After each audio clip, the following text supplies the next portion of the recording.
Career and education with Pramod sir इस YouTube channel में आप सभी का स्वागत है। आज मैं आप सभी को बताने जा रहा हूँ बस्तर फाइटर्स जो पुलिस भर्ती आरक्षक भर्ती के लिए बस्तर संभाग के अंतर्गत 7 ज़िले हैं। सभी ज़िलों में लगभग 300 पदों पर भर्ती की जा रही है। उसके लिए क्या योग्यता है, मूल योग्यता के साथ शैक्षणिक योग्यता क्या है, शारीरिक दक्षता क्या है, सभी बातें मैं पूरी प्रक्रिया सहित बताने जा रहा हूं। अच्छा लगता है तो लाइक करें, पहली बार देख रहे हैं तो सब्सक्राइब बटन ज़रूर दबाएं, बेल आइकन ज़रूर बताएं और अपने साथियों के साथ शेयर करें। लाइक ज़रूर करें ताकि और अच्छे और जानकारी से पूर्ण मैं वीडियो आपके लिए ला सकूं। आइए देखते हैं पूरी प्रक्रिया। आपको पूरी जानकारी मैं देने जा रहा हूं, उससे पहले आप जान लीजिए ये सभी पद कहाँ पर कितने हैं। ये मैं ऊपर में छोटा छोटा लिख दिया हूँ। लगभग सभी ज़िलों में 300 बस्तर फाइटर्स के लिए पद हैं जो कि आरक्षक 7वें वेतनमान पर लेवल 4 में जो पे स्केल है वो इनके लिए देय होगा। साथ ही साथ ये आप देख सकते हैं आवश्यक दस्तावेज आपको क्या क्या भेजना है। ये बाई पोस्ट आपको भेजना है, स्पीड पोस्ट या रजिस्टर्ड डाक से। जिला मुख्यालय का जो एसपी है, जिला पुलिस अधीक्षक, उनके कार्यालय में आपको भेजना है। आपको लगाना है, मूल दस्तावेज लगाना है, जाति प्रमाण पत्र, आरक्षित अगर हैं तब, संबंधित अंक सूची 10वीं और 5वीं के, उम्र से छूट अगर आप चाह रहे हैं किसी कारण से तो उसके दस्तावेज, बोनस अंक मैं अभी बताने वाला हूं, अगर उससे संबंधित कोई सुविधा लेना तो उसका दस्तावेज, एनओसी अगर किसी में आप पहले से कार्यरत हैं तो आपको अनापत्ति प्रमाण पत्र की आवश्यकता पड़ेगी, और 2 अतिरिक्त फ़ोटोग्राफ। इस तरह से 7 जो आवश्यक दस्तावेज हैं आप अवश्य ध्यान में रखें, सेल्फ अटेस्टेड होना चाहिए। आइए अब देखते हैं बाकी प्रक्रिया। आवश्यक जो आपको अर्हता या पात्रता है उसके अंतर्गत ये आप देख सकते हैं पात्रता आपकी, ये आयु आपको 18 से 28 वर्ष का होना चाहिए, लेकिन 18 से 28 वर्ष में छूट आरक्षित वर्ग वालों को 5 वर्ष तक का है। महिलाओं के लिए 5 के स्थान पर 10 वर्ष तक, मतलब 38 वर्ष तक की महिलाएं इसमें पात्र हैं। शासकीय सेवक अगर कोई है, पहले से सेवारत है, तो उसको 36 वर्ष की अवधि तक वह अप्लाई कर सकेगा।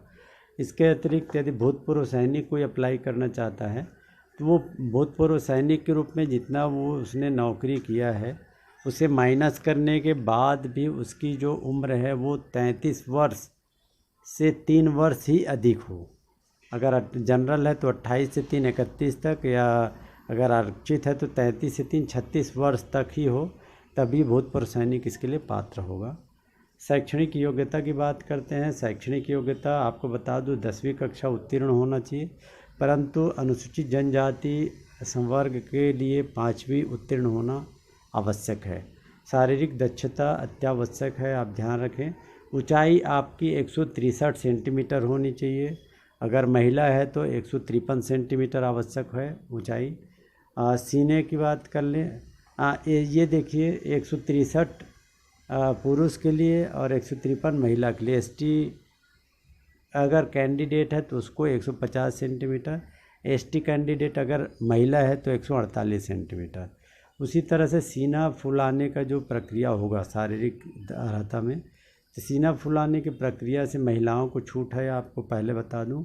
सामान्य पुरुष अगर कोई भी है, ओबीसी या एससी या सामान्य का, तो 79 सेंटीमीटर से लेकर 84 सेंटीमीटर तक होना चाहिए। 5 सेंटीमीटर फुलाने के बाद बिना फुलाए 79 सेंटीमीटर।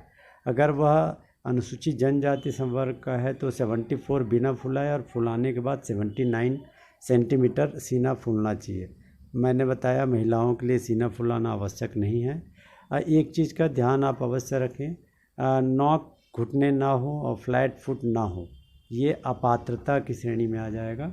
शारीरिक आपका भर्ती प्रक्रिया जो होगा 200 अंकों का होगा। 200 अंक में 100 अंक आपको शारीरिक दक्षता परीक्षा के लिए है, 50 अंक का आपको लिखित परीक्षा होगा, 20 अंक का आपका इंटरव्यू होगा, और 20 अंक इंटरव्यू के साथ ही साथ आपका 30 अंकों का बोनस अंक है। क्या क्या है बोनस अंक मैं बताऊंगा आपको। पहले बता दूं शारीरिक दक्षता परीक्षा।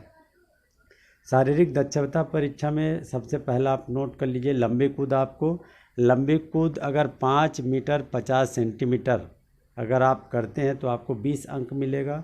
ऊंची कूद अगर आप 1 मीटर 50 सेंटीमीटर करते हैं तो आपको 20 अंक मिलेगा।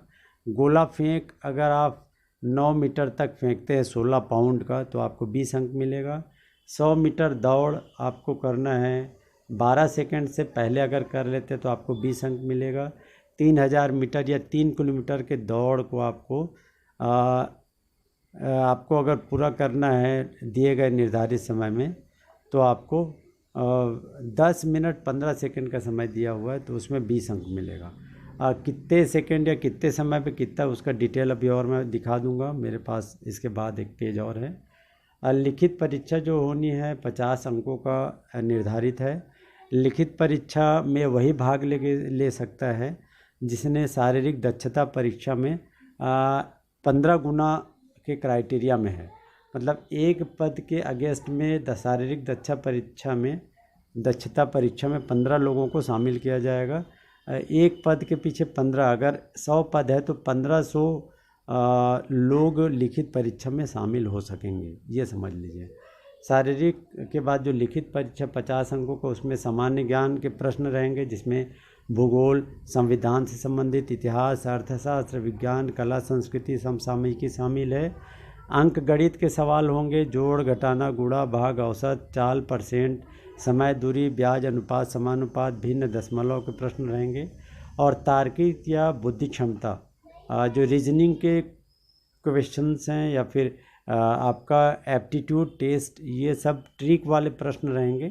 ये 3 लेवल, सामान्य ज्ञान, अंक गणित और तार्किक या बुद्धि क्षमता, ये 3 लेवल के 50 अंकों का प्रश्न आएगा। आपका साक्षात्कार है 20 अंकों का। साक्षात्कार में यदि 100 पद है तो उसके अगेंस्ट में 3 गुना लोग बुलाए जाएंगे, मतलब 300 एक पद। हाँ देखिए, लिखित परीक्षा के बाद साक्षात्कार के लिए 20 अंक निर्धारित हैं। साक्षात्कार के लिए या इंटरव्यू के लिए लिखित परीक्षा में मेरिट बेस पर एक पद के अगेंस्ट में 3 लोगों को कॉल किया जाएगा। मतलब ये अगर 100 पद हैं तो 300 लोगों का इंटरव्यू लिया जाएगा 20 अंकों का। उसके बाद देखिए बोनस अंक। बोनस अंक किसको मिलेंगे? यदि कोई राष्ट्रीय स्तर का खेल कूद का प्रमाण पत्रधारी है विजेता का तो 5 अंक का मिलेगा। दूसरा बोनस अंक NSS या NCC प्रमाण पत्रधारी है तो 5 अंक मिलेगा। प्रमाण पत्र में C प्रमाण पत्र वालों को 5 अंक, B वालों को 3 अंक, इस तरह से प्रावधान रहता है। A प्रमाण पत्र को 1 अंक, इस तरह से प्रावधान होता है। जिले की स्थानीय बोली को जानने वाले के लिए बहुत अच्छा अवसर है, 20 अंक बोनस में मिलेंगे। इस तरह से 30 अंकों का बोनस है। जिले का मूल निवासी होना अत्यावश्यक है, आपको मैं बता दूं। अब आइए आपको हम दिखाते हैं शारीरिक दक्षता में अंकों का विभाजन कैसे होगा। ये देखिए, शारीरिक दक्षता में 5 अलग अलग कैटेगरी हैं। लंबी कूद है। लंबी कूद में यदि आप, ये दिया हुआ है आप देख सकते हैं, यदि आप 3 मीटर 75 सेंटीमीटर से कम अगर आप लंबी कूद कर लेते हैं तो आपको कोई भी अंक नहीं मिलेगा। ये सामान्य पुरुष के लिए है। महिला अभ्यर्थी हैं, यदि 2 मीटर 50 सेंटीमीटर से कम है तो 0। और भूतपूर्व सैनिक के लिए 3 मीटर 65 सेंटीमीटर से कम है तो 0। ये देख सकते हैं आप, स्क्रीनशॉट ले लीजिए। अधिकतम अंक आपको तब मिलेगा जब आप यदि सामान्य में आते हैं। लंबी कूद के पूरे अंक चाहिए तो आपको 5 मीटर 50 सेंटीमीटर या अधिक आपको लंबी कूद करना पड़ेगा, 20 अंक मिलेंगे। महिलाओं के लिए 4 मीटर 25 सेंटीमीटर है तो 20 अंक। भूतपूर्व सैनिक 5 मीटर 40 सेंटीमीटर से ऊपर कूदेंगे तब 20, लंबी कूद करेंगे तो 20 अंक। इसी तरह से ऊंची कूद में भी आप देख सकते हैं, सबका पुरुष का क्या है, 1 मीटर 30 सेंटीमीटर से कम में 0, महिलाओं का 1 मीटर से कम में 0, 1 मीटर 5 सेंटीमीटर से कम अगर है भूतपूर्व सैनिक का 0 है। अधिकतम अंक चाहिए आपको तो 1 मीटर 50 सेंटीमीटर में 20 अंक, 1 मीटर 20 सेंटीमीटर महिलाओं के लिए 20 अंक, 1 मीटर 25 सेंटीमीटर पुरुषों के लिए जो भूतपूर्व सैनिक है 20 अंक। उसी तरह से गोला फेंक का आप देख सकते हैं, 20 अंक टोटल अगर चाहिए तो आपको 9 मीटर का फेंकना पड़ेगा, महिलाओं को 8 मीटर का, भूतपूर्व सैनिक को 9 मीटर का। उसी पैटर्न पे 100 मीटर दौड़ अगर 20 अंक चाहिए तो आपको 20 अंक में आप देख सकते हैं 20 अंक अगर चाहिए तो आपको 14 सेकेंड से अधिक समय नहीं होने पर 0 अंक है, और 12 सेकेंड या कम लगाते तब 20 अंक, 14 सेकेंड महिलाएं लगा लेती 20 अंक, और भूतपूर्व सैनिक 12 सेकेंड या कम करते तब 20 अंक है। उसी तरह से 3000 मीटर दौड़ के लिए आप देख सकते हैं यदि आपको 20 अंक चाहिए तो 10 मिनट 15 सेंटीमीटर से ज़्यादा नहीं होना चाहिए, और समय अगर 12 मिनट महिलाओं के लिए छूट है, 12 मिनट 15 सेकंड तक 20 अंक के लिए भूतपूर्व सैनिक। ये इस तरह से आप देख सकते हैं।